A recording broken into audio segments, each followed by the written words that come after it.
Percobaan pertama adalah muatan listrik. Berikut alat dan bahan yang kami gunakan. Yang pertama, 2 buah bola pingpong, benang jahit, lembaran wol, tas plastik, isolasi, sisir plastik, dan potongan kertas yang kecil-kecil. Kemudian dekatkan pada potongan-potongan kertas yang terletak di atas meja. Amatilah apa yang terjadi. Ternyata potongan-potongan kertas saling menempel pada permukaan sisir yang digosokkan pada rambut tadi untuk beberapa saat, dan kemudian satu persatu melepaskan diri. Percobaan selanjutnya adalah gosoklah kedua bola pingpong pada permukaan kain wol. Kemudian perhatikan apa yang terjadi. Dari pengamatan, kedua bola pingpong tampak saling tarik-menarik. Berikut hasil dari video yang berhasil kami perlambat. Kesimpulannya adalah: 1. Sisir yang digosok-gosokkan pada rambut garing akan bermuatan listrik. Karena muatan listrik itulah sisir memiliki kekuatan untuk menarik potongan-potongan kertas kecil. Pada kegiatan ini terjadi gaya elektrostatistik. 2. Bola pingpong yang digosokkan dengan wol akan bermuatan listrik, sehingga antara bola satu dengan bola yang lain akan dapat tarik-menarik. Percobaan arus listrik dan tegangan listrik. Tujuannya adalah: 1. Menjelaskan aliran arus dalam suatu rangkaian listrik. 2. Menjelaskan pengaruh tegangan terhadap suatu rangkaian. Alat dan bahan yang kami gunakan adalah baterai 1,5 volt 3 buah, kabel penjepit secukupnya, bola lampu 2,5 volt dan 3,6 volt, kabel, dan terakhir gunting. Percobaan pertama, arus listrik. Berikut gambar desain rangkaian. Langkah kerja pertama adalah menyusun 3 buah baterai secara seri. Pasangkan bola lampu seperti pada desain gambar. Jika lampu menyala, menandakan adanya aliran arus dari kutub positif menuju kutub negatif. Berikut hasil percobaan kami.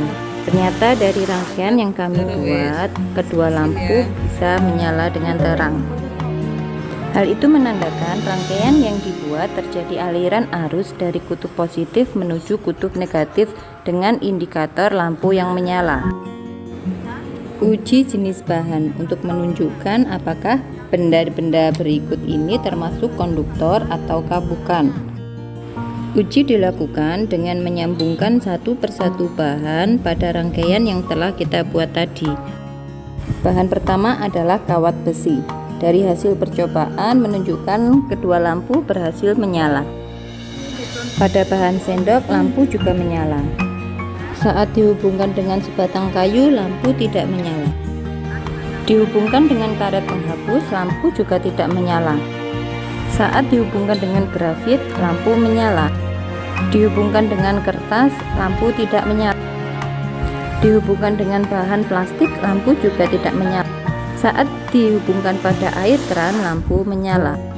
Dan yang terakhir, saat dihubungkan dengan air garam, lampu juga menyala. Berikut tabel pengamatan. Benda-benda yang jika dihubungkan dengan rangkaian dapat menyalakan lampu, itu artinya benda-benda tersebut dapat menghantarkan listrik atau disebut konduktor. Di antaranya kawat besi, kawat tembaga, sendok, grafit, air keran, dan air gas. Sedangkan kayu, karet penghapus, kertas, dan tas plastik tidak dapat menyalakan lampu, dan itu artinya keempat benda tersebut bukan konduktor. Percobaan kedua tentang tegangan listrik. Desain rangkaian pertama. Setelah rangkaian berhasil dibuat, kemudian tutuplah saklar.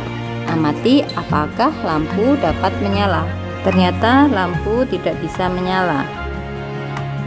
Pembahasannya adalah: hal ini bisa terjadi karena tidak ada aliran arus listrik dari kutub positif ke kutub negatif, yang dibuktikan dengan hanya terdapat satu kutub yang disambungkan pada kabel. Model rangkaian kedua.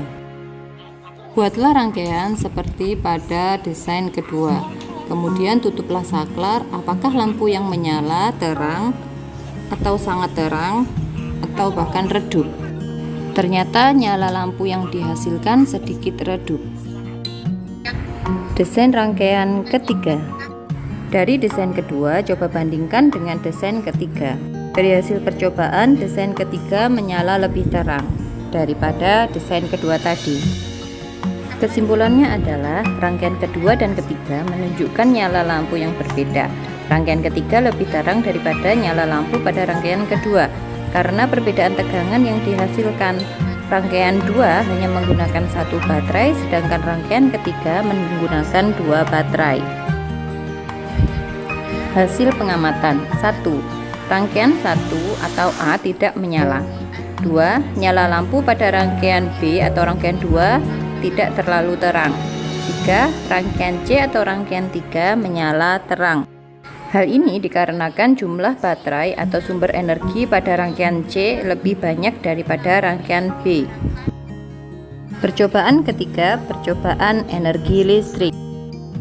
Berikut model rangkaian yang akan kami buat. Setelah rangkaian berhasil kita buat, kemudian tutuplah saklar es dan biarkan selama 2 menit. Setelah 2 menit, letakkan pentul korek api pada lilitan kawat. Perhatikan apa yang terjadi. Setelah 2 menit tidak terjadi reaksi apapun pada korek api. Hanya saja ketika disentuh, kawat terasa sedikit hangat. Kegiatan berikutnya adalah mengukur temperatur kawat pada saat saklar terbuka. Skala yang ditunjukkan oleh termometer adalah 35,7 derajat Celcius. Kemudian kita ukur temperatur kawat pada saat saklar tertutup.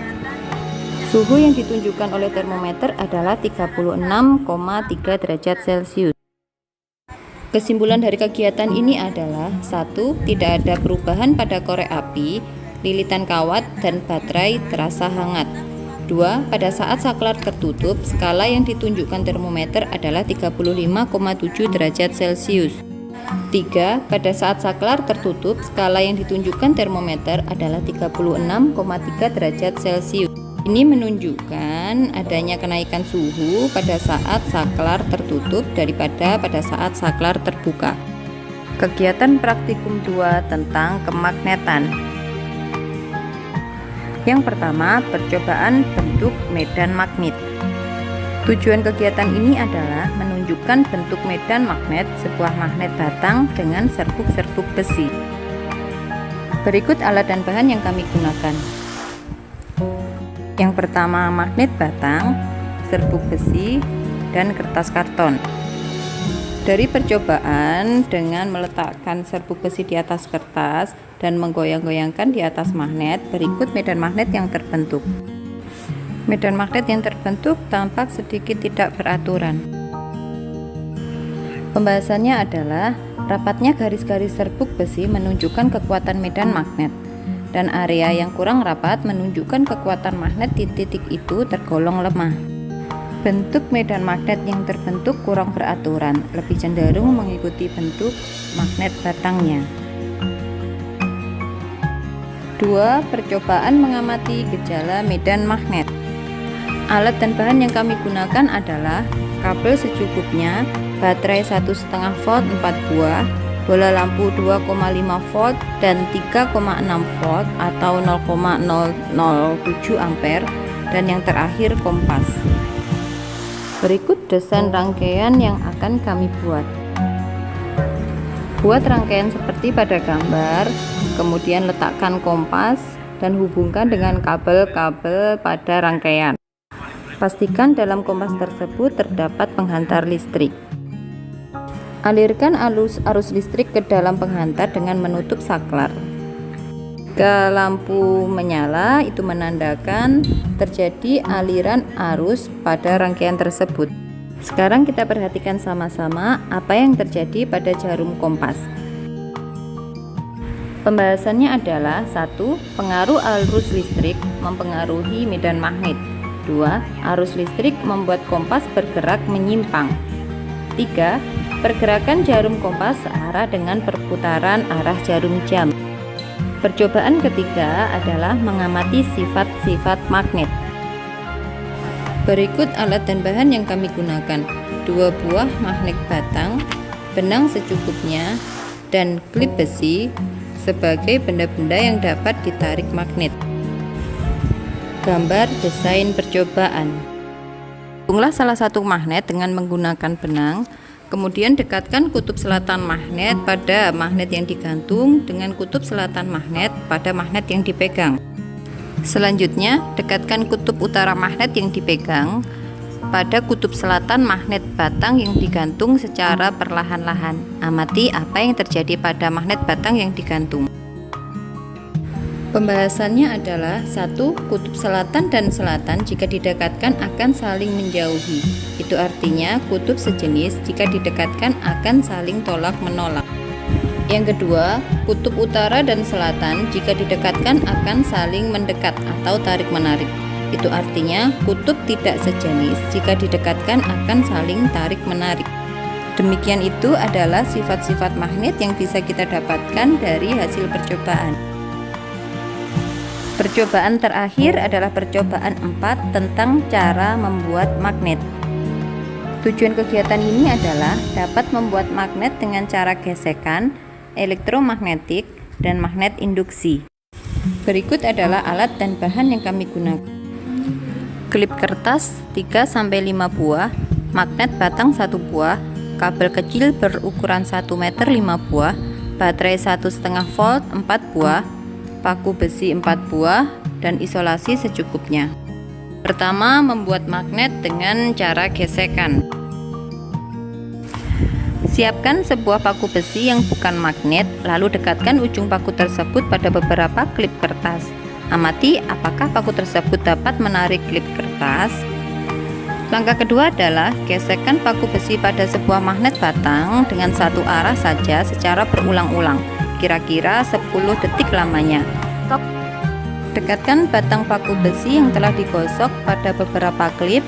Amati apa yang terjadi pada klip. Lakukan hal yang sama seperti pada percobaan kedua, tetapi dalam waktu yang lebih lama. Misalnya, lakukan selama 40 detik. Amati apa yang terjadi pada klip tersebut.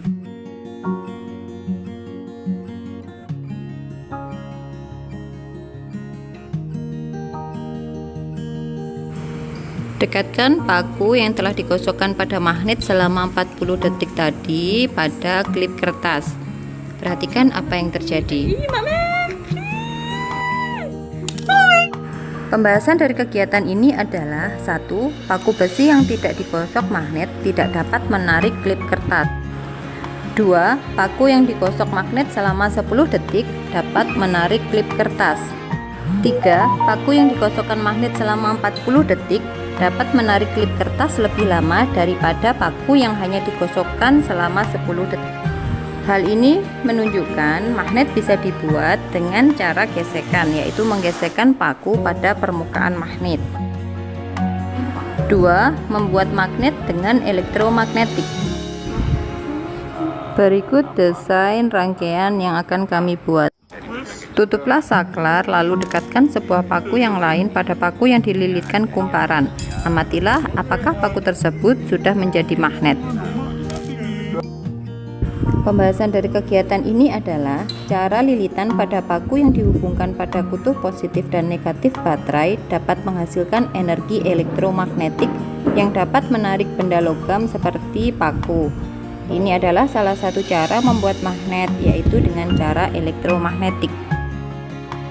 Sekian laporan praktikum dari kelompok 2. Terima kasih sudah menyaksikan.